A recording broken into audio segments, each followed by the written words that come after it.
नमस्कार दोस्तों, स्वागत है आप सभी लोगों का हमारे चैनल ट्रेडिंग विद अतुल में। आज हम बात करने वाले हैं वोडाफोन आइडिया लिमिटेड के बारे में। आपने देखा होगा कि शेयर है जो कि इस समय 14-15 रुपए के बीच में यहाँ पे काम करता हुआ देखा जा रहा है।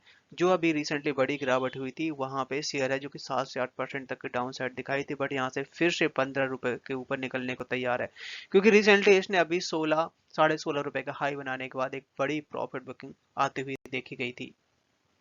वोडाफोन आइडिया में अभी तक बहुत सारे बदलाव देखने को मिल चुके हैं, काफी हद तक फंड आ चुका है, काफी ज्यादा इनका जो माफ भी कर दिया गया है पैसा, जो कि कुछ समय पहले, जैसे अगर हम बात करें 4 से 5 साल पहले जो इनकम टैक्स में दिया था, तो वो भी पैसा वापस आता हुआ देखा जा रहा है। और इस समय वोडाफोन आइडिया काफी सारे कंपनियों के साथ डील करता हुआ देखा जा रहा है, पार्टनरशिप कर रहा है, जिससे अपने काम को और अच्छा बना सके, कस्टमर को जुटा सके। ये बात बिल्कुल सही है कि कस्टमर धीरे धीरे करके कम होते हुए देखे जा रहे हैं, बट यहाँ पे अभी रिसेंटली इन्होंने एक नया पार्टनरशिप करी है अमेजोन के साथ में, जो कि यहाँ पे जिसने भारती एयरटेल और रिलायंस जियो इन सबको भी पीछे छोड़ दिया है।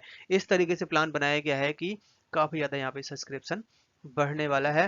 साथ ही अभी रिसेंटली जो टेलीकॉम बिल आया है उसमें यहाँ पे बड़े अपडेट आते हुए देखे जा रहे हैं। तो चलिए गाइस, शुरू करते हैं हम अपना वीडियो। साथ ही अगर आप लोग हमारे वीडियो के माध्यम से थोड़ी सी भी हेल्प हो रही हो तो प्लीज आप हमारे चैनल को सब्सक्राइब जरूर करें। साथ ही गाइस, हम अपने चैनल पे गिव अवे का प्रोग्राम चला रहे हैं, जिसमें गाइस हमने 3 प्राइज सिलेक्ट कर रखे हैं जो कि आपके हेल्थ को देखते हुए, और जिसमें गाइस हमने अपना फर्स्ट प्राइज रखा हुआ है साइकिल, सेकंड प्राइज रखा हुआ है smart watch and third prize रखा हुआ है स्पोर्ट शूज। ये तीनों तीनों गाइस आपके हेल्थ के लिए बहुत अच्छे हैं। और बस आपको यहाँ पे करना क्या होगा कि गाइस, आप हमारे चैनल को सब्सक्राइब करना है। और हमने अपने जो चैनल का टारगेट रखा है, 1 लाख सब्सक्राइबर का टारगेट रखा हुआ है। जैसे ही गाइस वो पूरा होगा, हम आपको ये तीनों प्राइज हमारे जो लकी सब्सक्राइबर होंगे उनको देने वाले हैं। और ये गाइस आपके लिए बहुत बड़ा काम नहीं है, आप चाहें तो इसको 6 महीने में, साल भर में, जब भी आप करवाना चाहें तो करवा सकते हैं। सो गाइस, प्लीज आप हमारे चैनल को सपोर्ट करिए। और इसमें पार्टिसिपेट करिएगा। इस समय का मार्केट इतना अच्छा नहीं है। अगर आप चाहो कि हम इन्वेस्ट करके अभी ट्रेडिंग करके पैसा कमा लें, बट ऐसा नहीं हो पा रहा, क्योंकि कभी निफ्टी ऊपर जाता है, कभी नीचे जाता है। इसी तरीके से शेयर का रिएक्शन भी दिखाई दे रहा है। तो मेरा मानना तो ये है कि ऐसे मार्केट में तो आपको थोड़ा दूर रहना चाहिए, और अगर आप इन्वेस्ट करो तो लॉन्ग टर्म के हिसाब से। तो आज आप देख सकते हैं कि 100 पॉइंट्स की तेजी बनती हुई देखी जा रही है निफ्टी 50 में। बैंक निफ्टी में 350 पॉइंट्स की डाउन साइड, आईटी में आई है बहुत बड़ी तेजी। आप देख सकते हैं कि करीबन 800 पॉइंट की तेजी, और स्मॉल कैप का जो इंडेक्स है फिर से आज के दिन 400 पॉइंट की तेजी दिखाता हुआ देखा जा रहा है।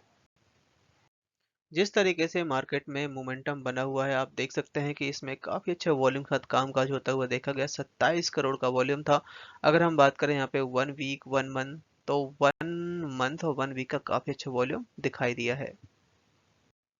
जिस तरीके से गवर्नमेंट है अपने इंडिया में करीबन 1985 1985 के बाद से कोई भी अपडेट नहीं किया गया था टेलीकॉम बिल के ऊपर। तो यहाँ पे सारा का सारा जो प्रोसेस था, सारा सारा जो प्लानिंग थी, सब यहाँ पे बदल के रख दिया गया है।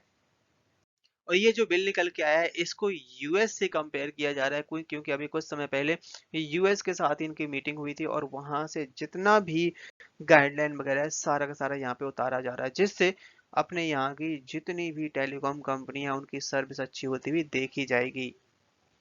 तो जब यहाँ पे ये टेलीकॉम बिल पास हुआ, तो उस समय ज़्यादा क्लियरिटी नहीं थी कि यहाँ पे क्या बदलाव किए गए हैं, बट अब यहाँ पे सारे अपडेट आ चुके हैं कि क्या क्या यहाँ पे बदलाव निकल के आए हैं।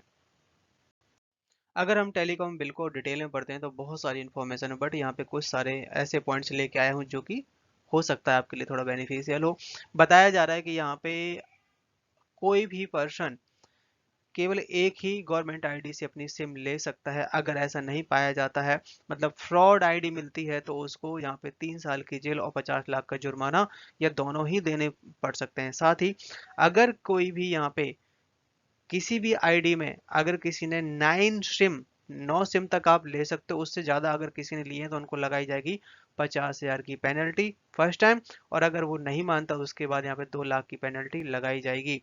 साथ ही इसके अलावा if any company provide service, अगर कोई भी कंपनी है जो कि विदाउट ऑथराइजेशन की सर्विस प्रोवाइड करती है, तो उसको भी यहाँ पे पेनल्टी लगाने की बात कही गई है, करीबन 3 साल से लेके और 2 करोड़ तक का यहाँ पे पेनल्टी रहने वाली है। इसके अलावा बहुत बार क्या होता है कि कुछ लोग यहाँ पे फ्रॉड करते हुए पाए जा रहे होते हैं, तो इस तरीके से होने में उन्हें 10 लाख की यहाँ पे पेनल्टी देनी पड़ जाएगी। साथ ही कंपनियां जो भी अपने इक्विपमेंट की रिक्वायरमेंट पड़ेगी वो यहाँ पे सेंट्रल से लेंगे। सेंटर है उन्हें कुछ सही से अच्छे रेट पे प्रोवाइड करने वाला है। इसके अलावा यहाँ पे क्या होने वाला है कि ये सारे जो कदम उठाए गए हैं, सेंटर जो कि साइबर सिक्योरिटी को ध्यान में रखते हुए पूरा पूरा नेटवर्क बनाया जाएगा। और कंपनियां हैं जो कि अपना जो इनके प्लान है, do not disturb, moreover, online platform need to be setup, ये सब कुछ चलने वाला है। और जो भी वेरिफिकेशन होगा सारा का सारा बायोमेट्रिक होगा, जिसमें आधार कार्ड वगैरह लिंक किया जाएगा। तो ये कुछ डिटेल्स थी जो कि यहाँ पे बदलाव किए गए हैं। इससे यहाँ पे टेलीकॉम कंपनियों को थोड़ा सा दिक्कत हो सकती है। हो सकता है कि कंपनियों की जो प्रॉफिट है वो कम हो जाए, क्योंकि फर्जी फर्जी काम बंद हो जाएंगे। रिसेंटली यहाँ पे वोडाफोन आइडिया ने अमेजोन के साथ में पार्टनरशिप करता हुआ देखा जा रहा है। अभी तक ये पार्टनरशिप जो थी भारतीय एयरटेल और रिलायंस जियो के पास ही थी। सो यहाँ पे जो अमेजोन प्राइम वीडियो की सब्सक्रिप्शन है, ये सारा प्लान यहाँ पे वोडाफोन आइडिया लॉन्च कर चुका है, जो कि है 32 रुपए पर ईयर के हिसाब से। जिसमें यहाँ पे रिलायंस जियो का जो प्लान है 4500 का है, भारतीय एयरटेल का है 3400 का है, तो जिसमें सबसे सस्ता इसमें वोडाफोन आइडिया ने लॉन्च किया है। इस समय यहाँ पे एक बहुत बड़ा अपडेट आता हुआ देखा जा रहा है, करीबन 755 करोड़ का, जो कि वोडाफोन आइडिया को रिलीफ मिला है।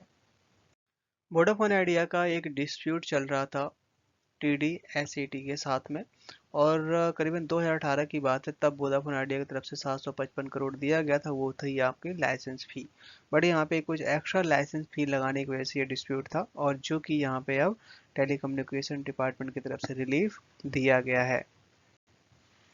कुछ इनके यहाँ पे सब्सक्रिप्शन के नंबर भी निकल के आए हैं इस महीने के, जिसमें रिलायंस जियो सबसे आगे चल रहा है, जिसमें रिलायंस जियो बाजी मारते हुए देखे जा रहे हैं इस समय 3.47 मिलियन न्यू सब्सक्राइबर। और यहाँ पे जो भारतीय एयरटेल है, जिसने इन्होंने 2.33 मिलियन यूजर जो कि सितंबर में खो दिए थे, तो भारतीय एयरटेल के भी अच्छे नहीं है। बट अगर हम बात करें वोडाफोन आइडिया की, तो वोडाफोन आइडिया के जो करीबन 75,000 के आसपास जो सब्सक्राइबर हैं, जो कि इस समय खोते हुए देखे गए हैं। बट पिछली बार जो कंपनी के 50,000 के आसपास आए थे, तो इस बार सब्सक्राइबर फिर से ज़्यादा कम हुए हैं।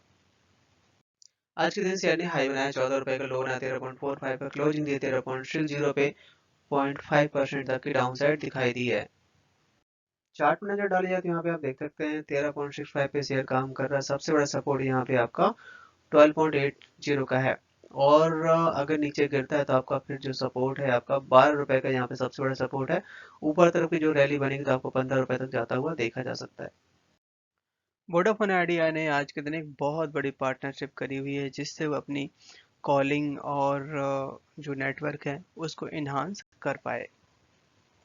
सो यहाँ पे ये जो पार्टनरशिप होती हुई देखी जा रही है एनरित्सु, जो कि यहाँ पे इन्हांस कर पाएंगे इनकी कॉलिंग और एक्सपीरियंस को, जिसमें वोडाफोन आइडिया के कस्टमर को काफ़ी ज़्यादा बेनिफिट होगा, जिसमें हाई क्वालिटी वॉइस सर्विस मिलेगी।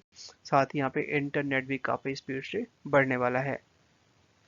कंपनी है जो कि लगातार काफ़ी अच्छे तरीके से बड़ी बड़ी कंपनी के साथ पार्टनरशिप करते हुए देखी जा रही है। अभी रिसेंटली उन्होंने इजी माई ट्रिप के साथ में जो पार्टनरशिप करी है, जो कि वोडाफोन आइडिया के लिए गेम चेंजर साबित हो सकती है।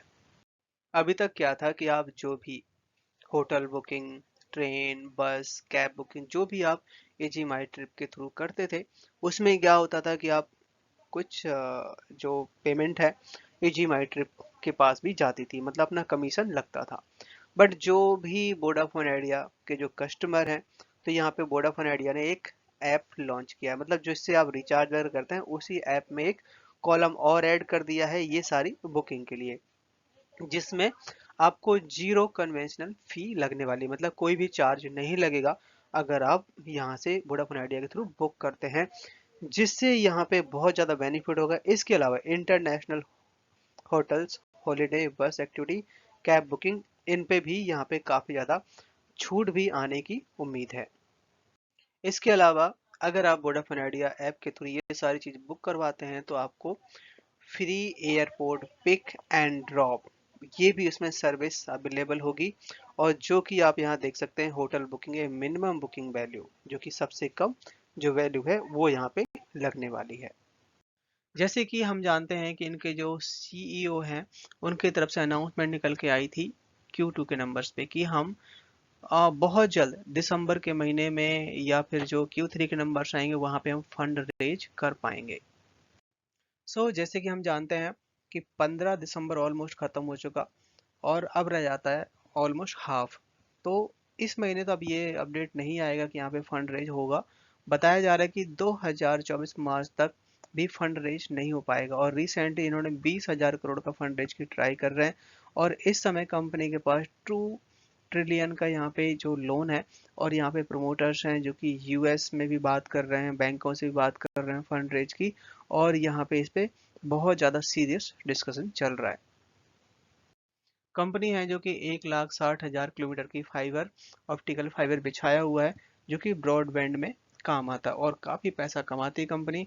अब इसमें ये आइडिया लगाया जा रहा है कि यहाँ पे डील हो सकती है, जो ये ऑप्टिकल फाइबर इसको बेचा जा सकता है, जिसमें कंपनी को काफ़ी ज़्यादा पैसा मिलेगा। क्योंकि कंपनी के पास जिस तरीके से प्रोमोटर्स की तरफ से फंड ज़्यादा नहीं आया है, और उसकी वजह से कंपनी के पास पैसा न होने की वजह से कंपनी को 5G इक्विपमेंट मिलने में डिले हो रहे हैं वेंडर की तरफ से।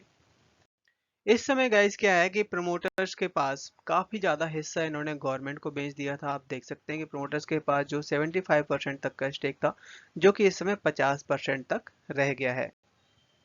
बट यहाँ पे यही दूसरी तरफ FII और DIs लगातार शेयर में अपने इन्वेस्टमेंट बढ़ाते हुए देखे जा रहे हैं। आप देख सकते हैं कि मार्च 2023 में 2.28% तक का स्टेक था, जो कि यहाँ पे 2.46% तक का स्टेक सितंबर तक में बढ़ा दिया है। डीआईएस की तरफ से भी ये सेम स्टेक यहाँ बढ़ाया गया। आप देख सकते हैं 33.72% स्टेक था, जो कि यहाँ पे 35% स्टेक कर दिया गया है।